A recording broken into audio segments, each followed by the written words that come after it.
Assalamualaikum warahmatullahi wabarakatuh.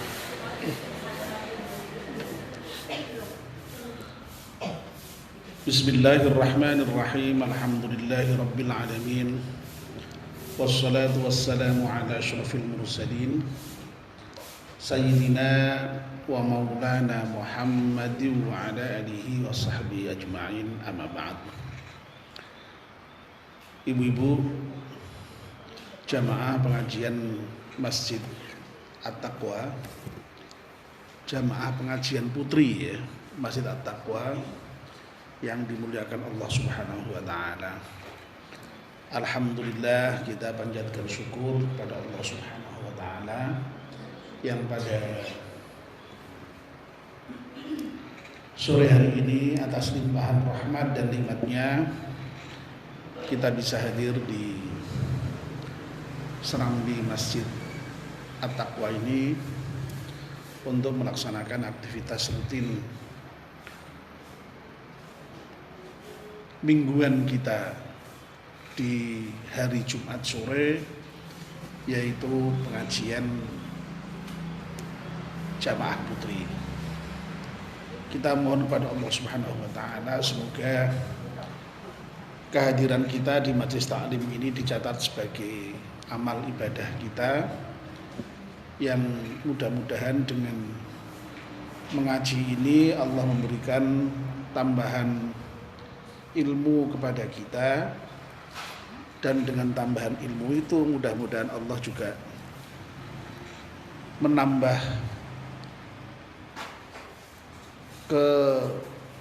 ketebalan, kemantapan iman kita, dan insya Allah pada akhir nanti juga mudah-mudahan menambah kualitas amal kita. Amin ya rabbal alamin. Sore ini mestinya jadwalnya Pak Masrur ya. Tapi Pak Masrur ada keperluan sehingga kemudian saya menggantikan.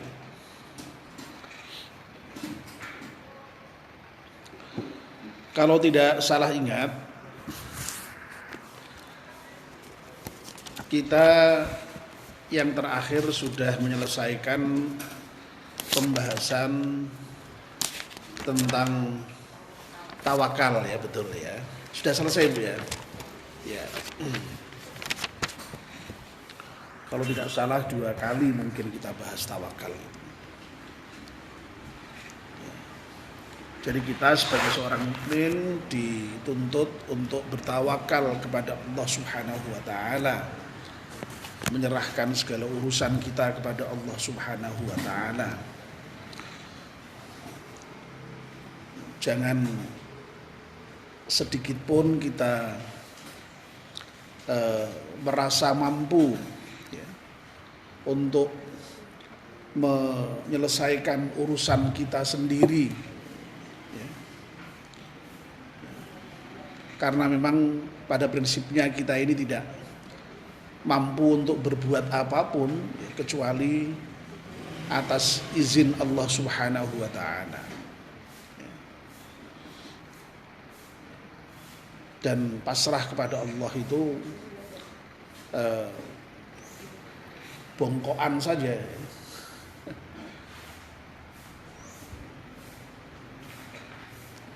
Lalu hubungannya apa dengan usaha? Ya. Orang yang bertawakal bukan berarti lalu kemudian melepaskan diri dari usaha. Ya. Usaha itu tentu saja tetap harus dilakukan ya. Dan memang begitu Nabi kita mencontohkan ya. Kemarin sudah saya sampaikan contoh-contohnya ya. Pernah suatu ketika ada orang datang ke masjid dengan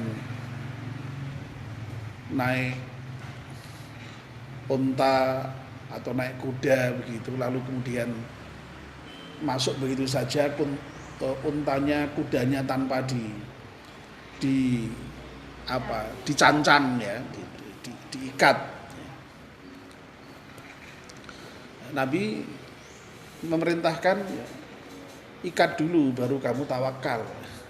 Nah semula sahabat ini, loh aku tawakal we to, nak engko pancen pasrah atau nak jatahe isih ning kono nak ilang yo ben ilang gitu ya. Nah, ya ndak begitu ya. Jadi cancang dulu baru diikat.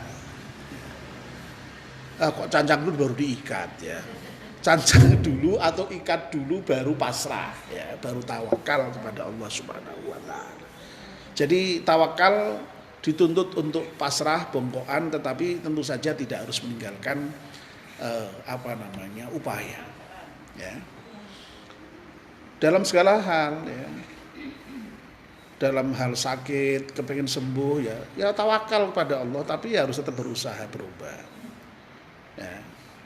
Dalam hal berekonomi juga begitu, pasrah kepada Allah. Tapi ya tetap harus berusaha bekerja. Sampai kemarin saya sampaikan kepada ibu-ibu contoh nyamuk itu kurang apa nih itu. Ya. Tapi kok nyamuk ya, cicak maksud saya. Kok keliru terus ini ya. Cicak itu kurang apanya? Wong dia hanya bisa melata di dinding. Sementara makanannya bergerak dan geraknya cepat bukan main, terbang nyamuk itu. Tapi bukan berarti lu kemudian juga diam, cicak itu. Tetap ada usaha. Ya, kan ada hab itu lalu ditangkap gitu ya. Ditangkap, ada usaha menangkap ya. Tidak mungkin nyamuk itu lalu kemudian datang sendiri ke mulutnya cicak, enggak ada. Tapi itu merupakan contoh yang luar biasa ya dari bagaimana kita bertawakal kepada Allah Subhanahu wa taala. Nisbate wong cicak iki ya mlakune ning dinding ya. Lalu kemudian sasaran makanannya itu terbang. Loh Allah sudah menjamin, tapi bukan berarti lalu kemudian ya diroloh kayak gitu ya, enggak. Ya yang orang laku itu ya bagus itu. Cicak di dinding, dia diam-diam merayap itu ya. Diam-diam merayap. Datang seekor nyamuk, hap ya, lalu ditangkap ya. Nah itu tawakal. Sudah kita bicarakan kemarin sampai 2 kali ya. Jadi prinsipnya kita tawakal kepada Allah. Nah doa yang sedang kita bahas subuh itu ya kemarin itu, itu pun juga menunjukkan kepasrahan bongkoan kita kepada Allah ya. Yang belum selesai itu ya doa yang baru saya bahas paruh kemarin itu ya. Ya Hayyu ya Qayyum bi rahmatika astaghits aslih li sya'ni kullah wa la takilni ila nafsi tarfata ain. Ya Allah, zat yang maha hidup, yang maha berdiri tegak tanpa bantuan dari siapapun, tegak dengan sendirinya, qiyamuhu bi nafsihi. Bi rahmatika astaghits. Dengan rahmatmu aku meminta pertolongan kepadamu. Aslih li sya'ni kullah. Baguskanlah segala urusanku semuanya. Sudah tidak ada yang tersisa. Seluruh urusanku baguskan ya Allah.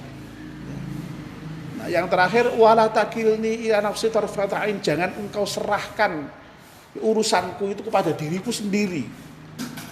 Tarfata ain meskipun hanya sekejap mata sekalipun, jangan. Udah serahkan aja bongkoan sepenuhnya kepada Allah Subhanahu wa taala ya. Ini sekedar mengulang ya, sekedar mengulang ya. Nah doa yang paling jelas terkait dengan tawakal itu kan ketika kita misalnya keluar rumah itu dianjurkan apa doanya? Bismillahi tawakkaltu 'alallah la haula wala quwata illa billah.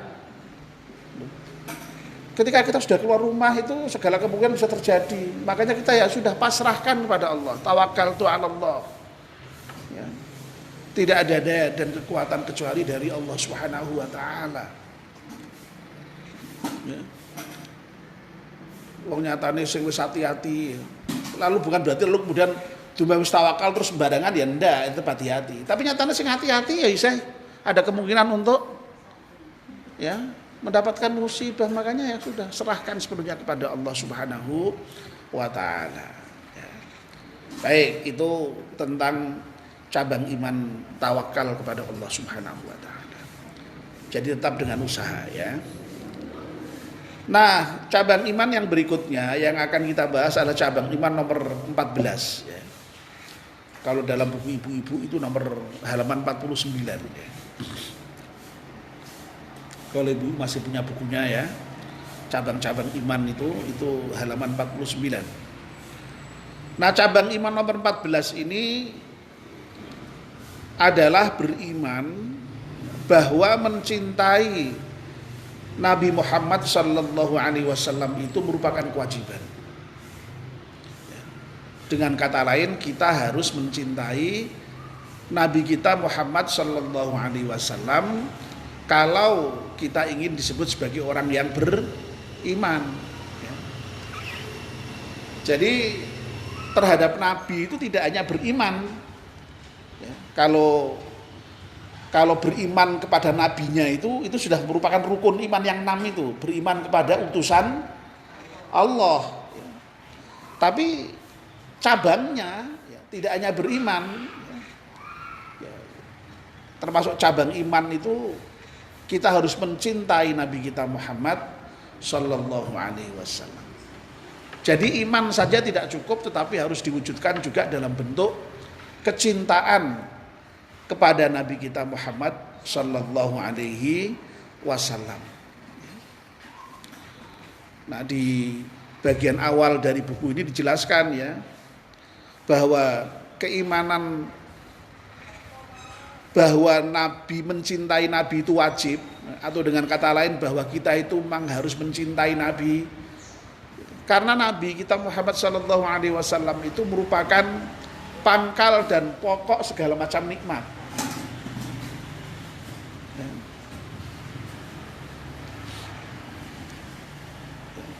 Jadi kita bisa begini sekarang ini itu karena ada Nabi Muhammad. Kalau tidak diutus Nabi Muhammad ya tidak bisa seperti sekarang ini kita.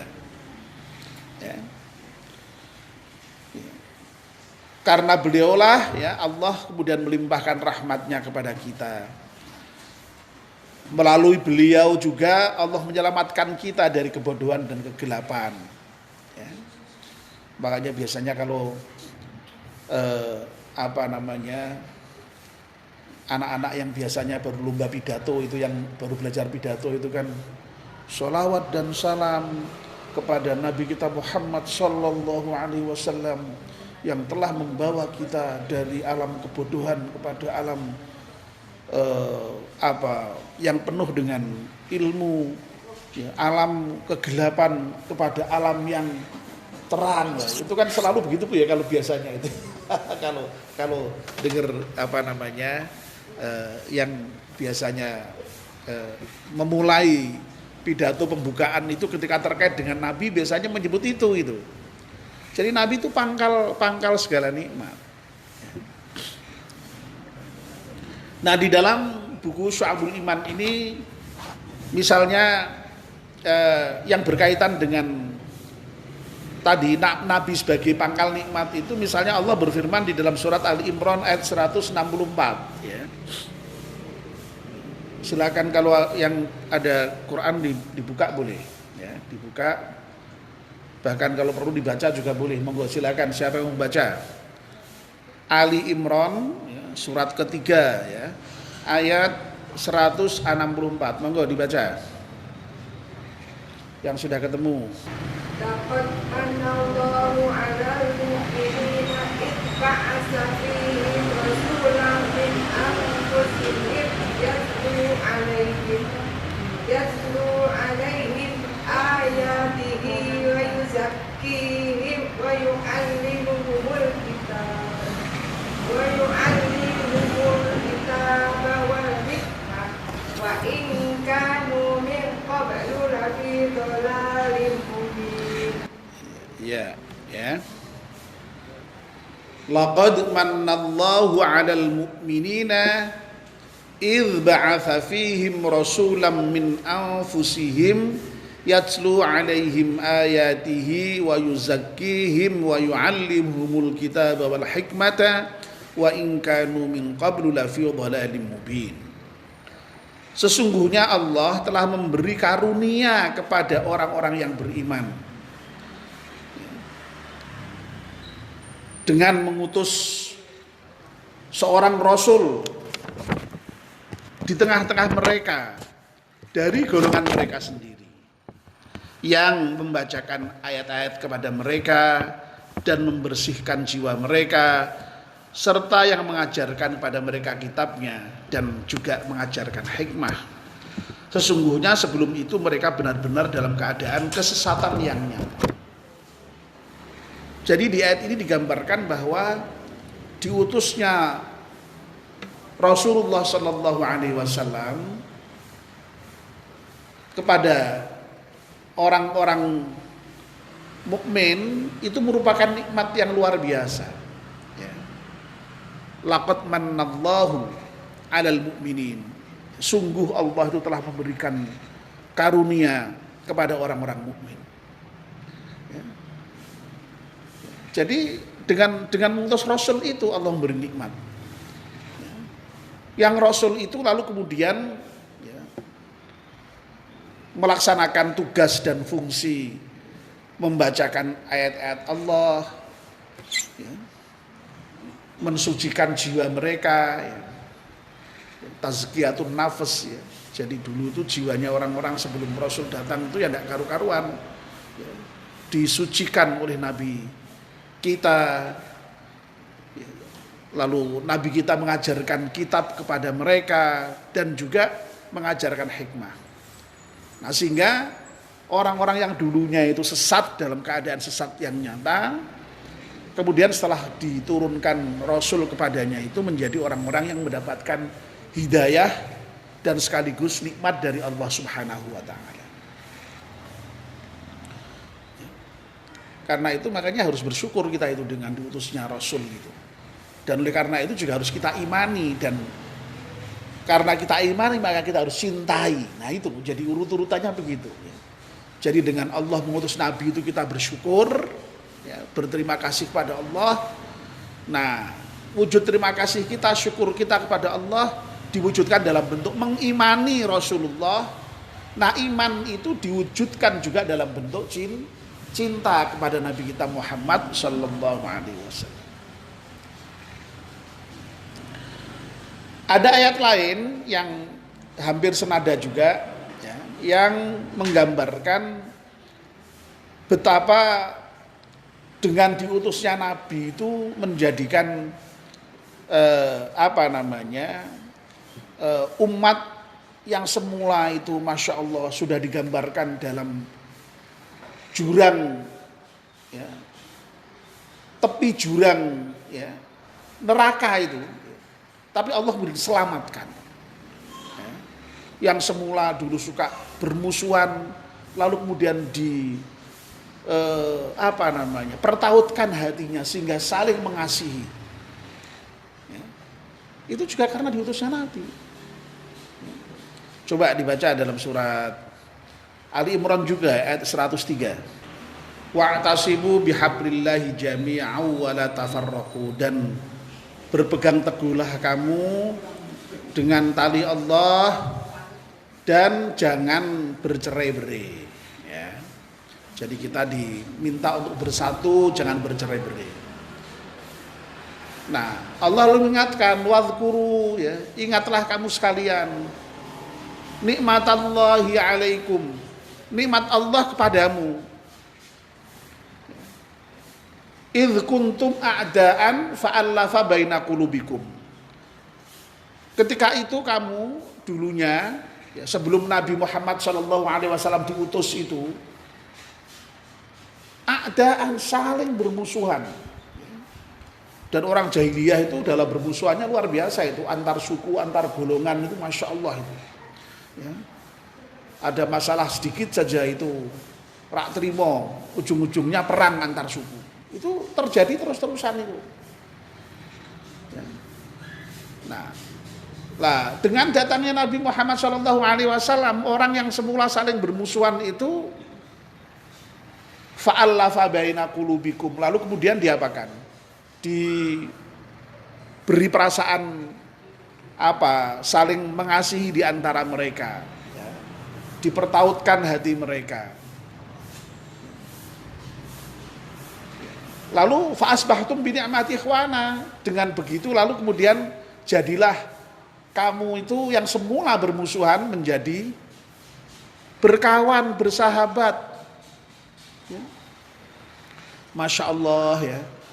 Orang Arab itu sebelum Nabi diutus itu saling bermusuhan, tapi begitu Nabi diutus dan mereka beriman pada Nabi, kemudian saling berkasih-kasihan, saling berkawan, saling bersahabat, saling bersaudara.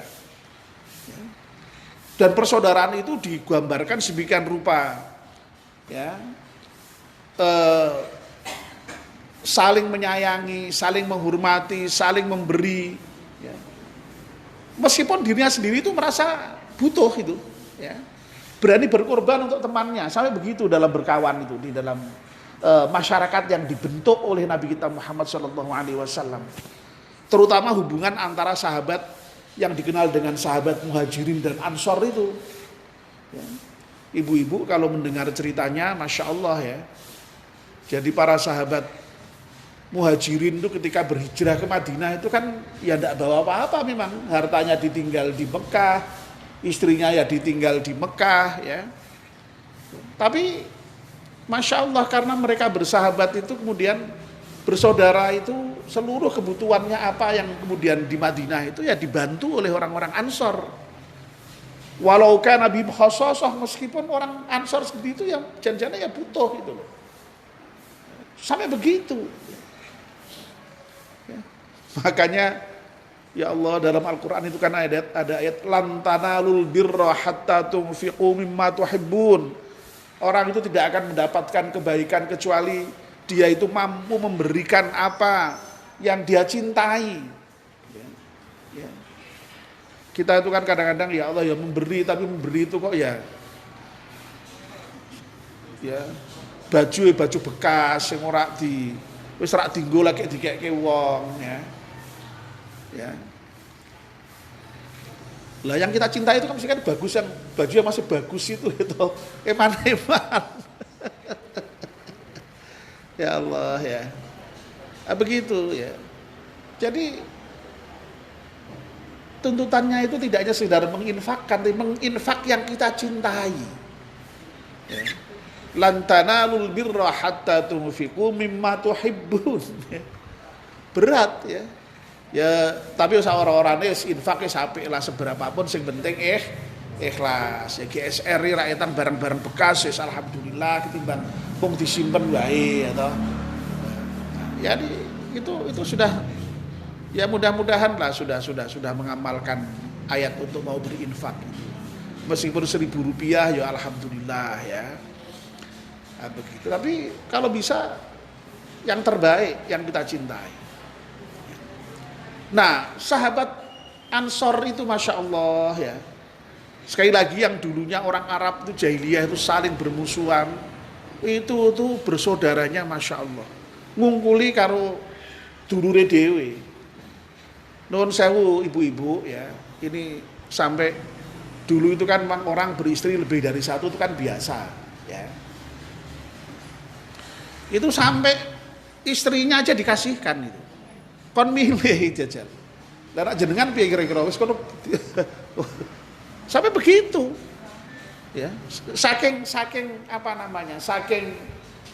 tadi itu ya cintanya dengan saudaranya. Lah kalau misalnya dia istrinya di Mekah kemudian dia butuh, lah bagaimana? Sampai begitunya. Tapi memang zaman dulu memang banyak orang beristri lebih dari satu begitu.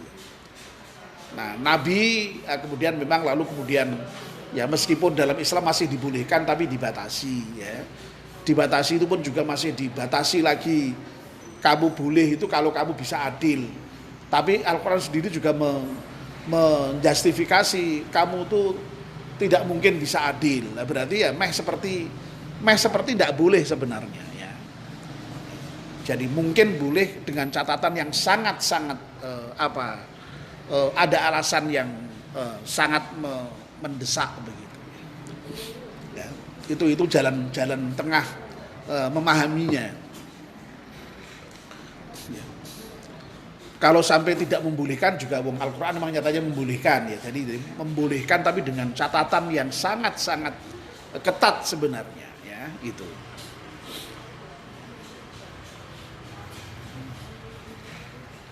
Baik ya, sampai begitu ya. Jadi berkawan.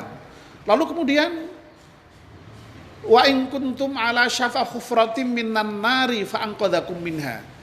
Ya. Dan kamu dulu tidak hanya saling bermusuhan, kamu itu sudah ibarat berada di pinggir jurang neraka itu. Lalu fa anqadhakum minha. Maka kemudian aku selamatkan kamu dari jurang neraka itu. Itu semua adalah karena diutusnya Nabi kita Muhammad Sallallahu Alaihi Wasallam. Ya. Kalau misalnya kok tidak diutus Nabi, ya, yang tadi merupakan karunia Allah tadi, laqad manallahu 'alal mu'minina tadi itu, ya kita tidak bisa membayangkan. Ya. Orang Arab jahiliyah itu lalu kayak apa sampai dengan sekarang. Itulah sebabnya sekali lagi maka ini ayat-ayat yang menunjukkan kepada kita betapa signifikansi arti penting Nabi kita Muhammad Sallallahu Alaihi Wasallam diutus oleh Allah Subhanahu Wa Taala. Ya. Lalu dalam Al-Quran juga disebutkan secara khusus mengenai bagaimana sosok Nabi itu sendiri, ya. Yang sifat-sifatnya luar biasa. Ya. Coba dibaca di dalam surat At-Taubah ya, surat At-Taubah ayat 128 129. At-Taubah yang paling belakang.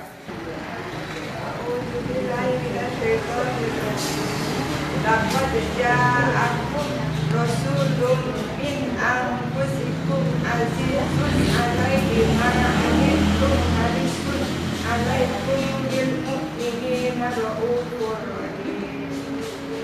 Wa in tawallaw faqul hasbiyallahu la ilaha illa alaihi tawakkaltu wa huwa rabbul 'arsyil 'azim. Masya Allah ya. Ini ayat yang sering dibaca kalau orang berjanjian gitu ya. Orang berjanjian itu kan biasanya sebelum membaca berjanjinya itu kan membaca ayat ini ya. Karena berjanji itu kan memang membaca sejarah Nabi, sholawat, mendoakan Nabi, memuji-muji Nabi.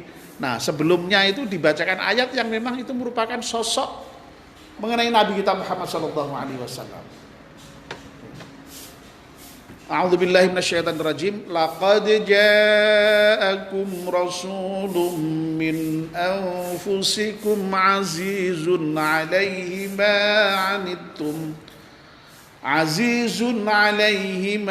'anittum harisun 'alaikum bil mu'minina raufur rahim. Sungguh telah datang kepadamu, laqad ja'akum rasulun min anfusikum, rasul dari jenismu sendiri.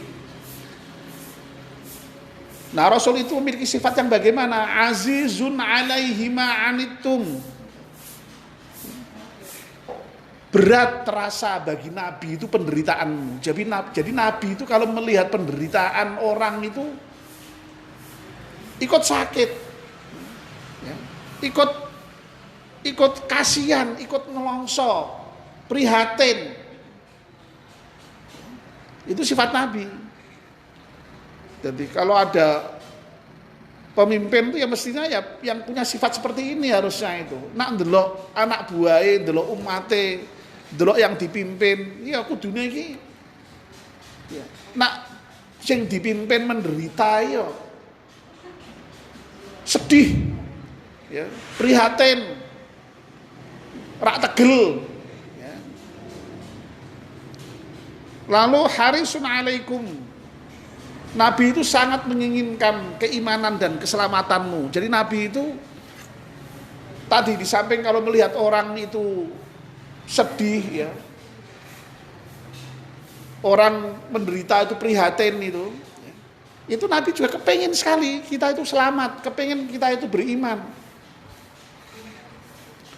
Dan berikutnya bil mu'minina raufur rahim. Nabi itu dengan orang-orang mukmin itu sangat kasih dan sayang. Ya. Itu sifat Nabi. Ya.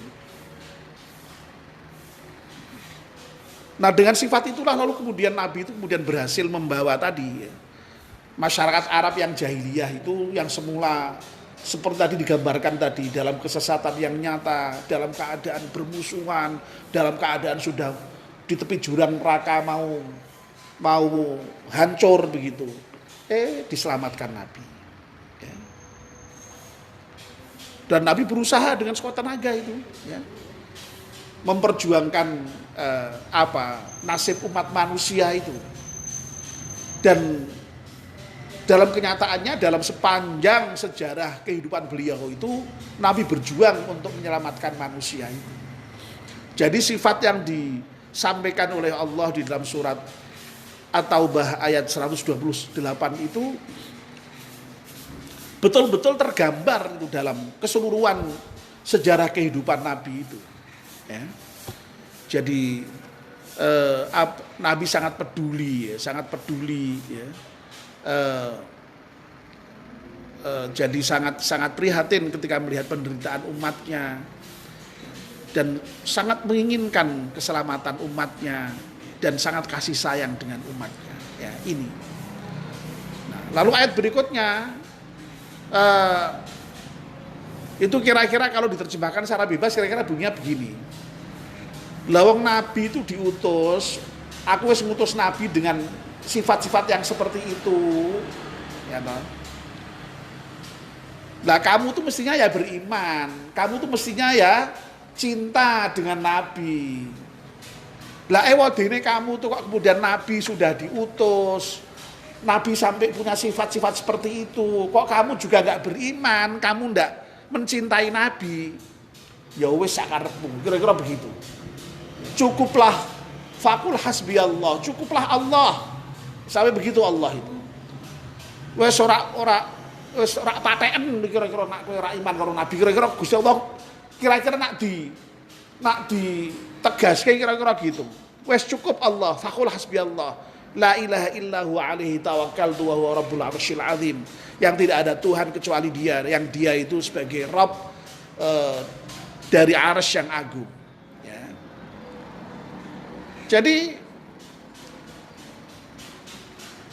masya Allah, ini apa namanya gambaran mengenai Nabi kita Muhammad Sallallahu Alaihi Wasallam. Ya, oleh karena itu sekali lagi maka ya mestinya seharusnya ketika Allah sampai menginformasikan Nabi itu seperti itu sifatnya ya, yang tadi itu belas kasihan dengan orang mukmin, merasa sedih dan prihatin ketika melihat penderitaan orang, yang selalu menginginkan keselamatan orang. Itu mestinya orang lalu kemudian ya beriman dengan Nabi. Nah, iman itu kemudian diwujudkan dalam bentuk kecintaan kepada Nabi kita Muhammad Sallallahu Alaihi Wasallam. Seperti saya baca ya Pak, ya. Surat Al-Fatihah itu Allah itu mengajarkan doa kepada Rasulullah. Nah, apakah pada waktu membaca Al-Fatihah itu juga seperti membayangkan bahwa kita sedang berdoa? Ya memang Fatihah itu isinya doa memang. Ya, saya sudah berkali-kali membahas itu di masjid pengajian subuh itu untuk menunjukkan bahwa Al-Fatihah itu memang merupakan ayat-ayat Al-Quran yang sekaligus memberikan memberikan contoh kita di dalam etika berdoa, ya, tata cara berdoa, sopan santun berdoa. Ya. Jadi saya sering mengatakan bahwa doa itu biasanya, ya, terutama doa-doa yang diajarkan Nabi ya, itu biasanya mengandung dua bagian. Ya. Yang pertama itu ada bagian yang isinya puji-pujian, tidak langsung minta itu enggak. Jadi meskipun doa itu permintaan, permohonan, tapi tidak langsung to the point, langsung minta itu enggak. Biasanya diawali dengan pujian, asana. Jadi ngalembono dulu kepada Allah, baru kemudian doa meminta. Jadi isinya begitu doa itu. Nah itu dituntunkan sendiri oleh Allah dalam surat Al-Fatihah itu. Banyak Al-Fatihah itu kan dari mulai Alhamdulillahirrabbilalamin, Bismillah ya, dan Bismillahirrahmanirrahim, Alhamdulillahirrabbilalamin, dengan menyebut nama Allah yang pengasih lagi maha penyayang. Alhamdulillahirrabbilalamin, segala puji bagi Allah Tuhan seluruh sekalian alam. Ar-Rahmanirrahim, diulang lagi, yang maha pengasih lagi maha penyayang. Maliki yaumiddin, yang merajai nanti di hari pembalasan. Nah, baru mulai ini. Iyyaka na'budu wa iyyaka nasta'in. Ya kalau persoalan tangan itu bisa, ya kalau mau langsung begini ya boleh ya, tapi kalau misalnya pas sholat kan juga tidak ya, jadi ya ada gerakan tersendiri ya. Jadi sekali lagi itu contoh sekaligus ya bagaimana tata cara berdoa diajarkan ya. Jadi memuji-muji dulu Allah ya, baru minta iyyaka na'budu wa iyyaka nasta'in. Ini baru pendahuluan. Ya Allah, kepadamulah kami menyembah dan kepadamulah pertolongan. Nah baru minta ihdinas siratal mustaqim, ya Allah tunjukkanlah kami kepada jalan yang benar. Siratal ladzina an'amta 'alaihim ghairil maghdubi 'alaihim waladdallin. Jalan yang benar itu adalah jalannya orang-orang yang telah Engkau beri nikmat, bukan jalan orang yang Engkau murkai, dan juga bukan jalan orang-orang yang sesat. Ya, jadi Fatihah itu isinya doa, memang doa, tapi yang didahului dengan puji-pujian kepada Allah Subhanahu Wa Taala. Nah dalam banyak doa yang diajarkan Nabi, doa-doa yang ma'thur itu biasanya seperti itu. Ada bagian sana, ada bagian doa. Nah hanya saja memang kadang-kadang posisinya itu tidak selalu di depan. Ada yang minta dulu baru puji-pujian di belakang. Tapi yang lazim pujian dulu baru minta memang. Tapi ada yang dibalik. Ya, langsung minta dulu baru pujian-pujian di belakang juga ada. Nah, seperti tadi doa yang baru saja saya bacakan tadi yang sedang kita bahas di subuhan itu, ya, yang tadi mengajarkan kita supaya pasrah bongkoan tadi, itu kan juga sama itu. Di bagian awal puji-pujian, ya Hayyu ya Qayyum, wahai Zat yang maha hidup dan maha berdiri, birahmatika astaghis, dengan rahmatmu aku minta pertolongan. Baru minta aslih li sya'ni kullah wala takilni ila tarfata'ali. Baguskan seluruh urusanku dan jangan serahkan kepadaku urusanku itu kepada diriku sendiri meskipun yang sekejap mata. Jadi seperti itu, Bu. Nah, makanya kalau kita itu meminta kepada orang, ya jangan to the point, ya kalau bisa ikuti ini ya. Wah bapak itu kok alhamdulillah ya, wah lu nak wis dipuji-puji gitu biasanya ya langsung Pak nuwun sewu angin kula sowan menika ya, di samping pertama silaturahim, kaping kalipun bla bla bla bla bla bla. Tapi nek wis puji-puji wis ngomongnya enak kan enak, arep ngrangake kan ya ora enak wong mosok wis dipuji-puji wis omongane apik-apik kok.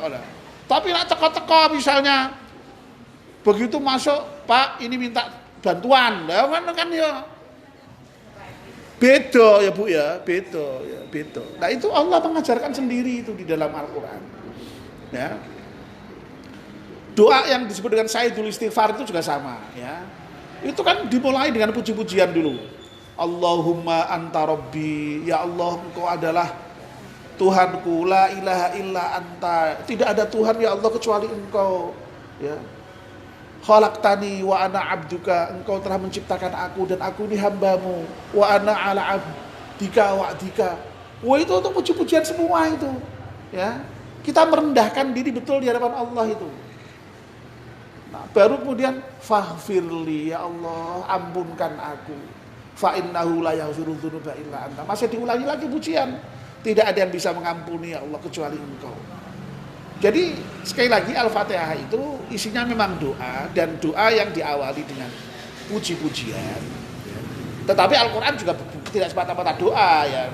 Tapi Al-Quran hidayah. Tapi ada di dalam Al-Quran itu yang memang isinya doa, dan banyak sekali doa dalam Al-Quran. Ya, banyak sekali. Ya. Dan kita memang dituntunkan ya, berdoa itu dengan doa-doa yang maksur, itu yang paling bagus. Nah, doa maksur yang mana? Doa yang maksur itu ada doa yang dituntunkan langsung oleh Allah dalam Al-Quran dan juga dituntunkan oleh Nabi kita Muhammad SAW. Ya. Nah, tentu saja ya turun lagi doa yang ditun para sahabat, doa yang ditun para tabi'in, doa yang ditun para salafus sholihin ya.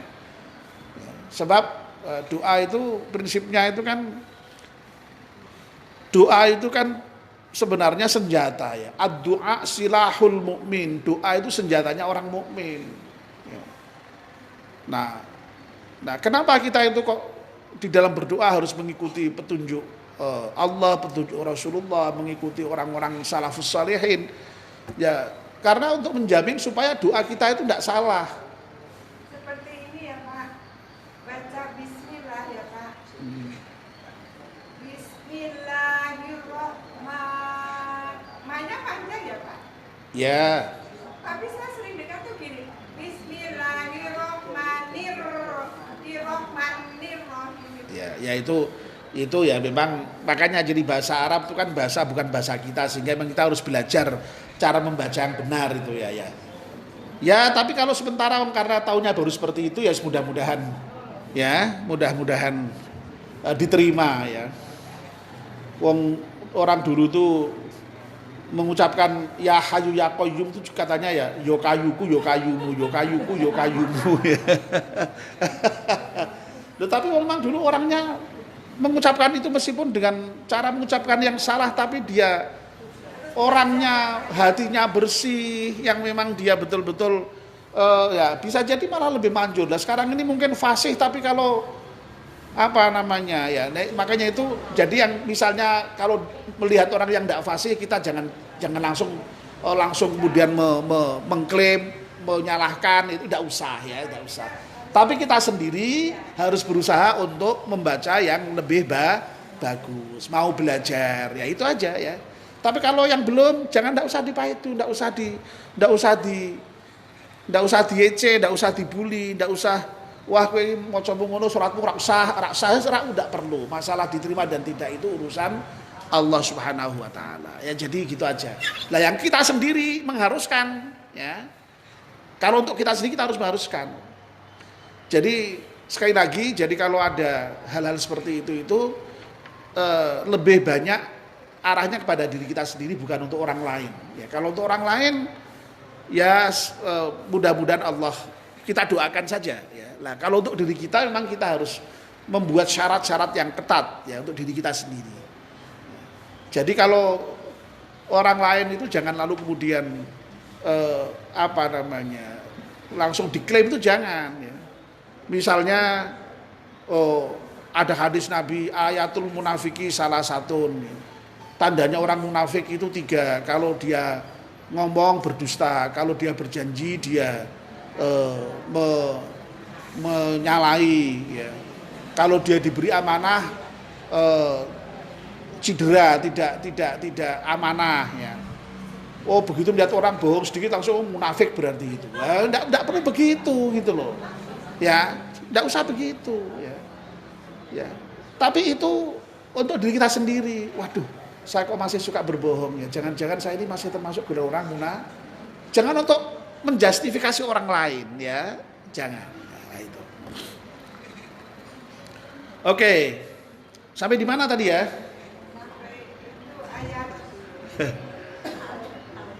Sampai at-taubah tadi ya. Jadi intinya lalu kemudian kita diperintahkan ya dengan informasi-informasi tentang ayat-ayat yang menjelaskan mengenai bahwa kedatangan Nabi itu merupakan nikmat Allah yang besar ya. Nabi sudah melakukan seperti itu dalam sejarah kehidupannya ya. Itu ya sekali lagi mestinya kita itu lalu ya harus mengimani Nabi. Dan iman kepada Nabi itu sudah merupakan rukun iman. Jadi yang 6 yang tidak boleh digugat itu. Tapi masih ada cabangnya. Cabangnya itu diantaranya ini tadi, mencintai Nabi. Karena kita mengimani Nabi itu maka harus kita mencintai Nabi. Ya. Lah mencintai Nabi itu yang bagaimana? Ya. Ini baru pengantar ini. Nah, ya belum. Ini baru sampai kita harus mencintai Nabi. Nah, tapi mencintai Nabi itu yang bagaimana? Ya. Nah, itu insya Allah nanti akan kita bahas pada pertemuan yang akan datang. Karena ini sudah hampir maghrib, ya. Jadi pengajian kita ini mengantar sampai kepada bahwa mencintai Nabi itu berarti wajib, suatu keharusan yang tidak bisa ditawar-tawar sebagai konsekuensi dari keimanan kita kepada Nabi. Ya. Sampai di sini dulu Bu ya. Nanti kita lanjutkan pekan depan. Ya. Insya Allah saya sudah menyampaikan ke Bu Heri dan juga menyampaikan ke ibu-ibu ya, ke jamaah masjid semua ya. Sekarang ini saya sudah tidak lagi punya tugas tambahan di kampus ya, tugasnya hanya mengajar saja ya, jadi dosen biasa, sehingga insya Allah waktunya mudah-mudahan lebih banyak ya untuk jamaah, sehingga saya siap kalau misalnya ada yang kosong, ada apa di samping jadwal saya sendiri, ya saya siap ya. Jadi silakan kalau misalnya ada yang berhalangan, asal dihubungi, siapa tahu saya bisa ya. Demikian, mari kita akhiri dengan membaca doa penutup majelis. Bismillahirrahmanirrahim. Wal 'ashri innal insana lafi khusrin illa alladzina amanu wa 'amilus salihati wa tawassaw bil haqqi wa tawassaw bis sabr. Subhanakallahumma wa bihamdika asyhadu an la ilaha illa anta astaghfiruka wa atubu ilaik. Kurang lebihnya mohon maaf. Wassalamualaikum warahmatullahi wabarakatuh.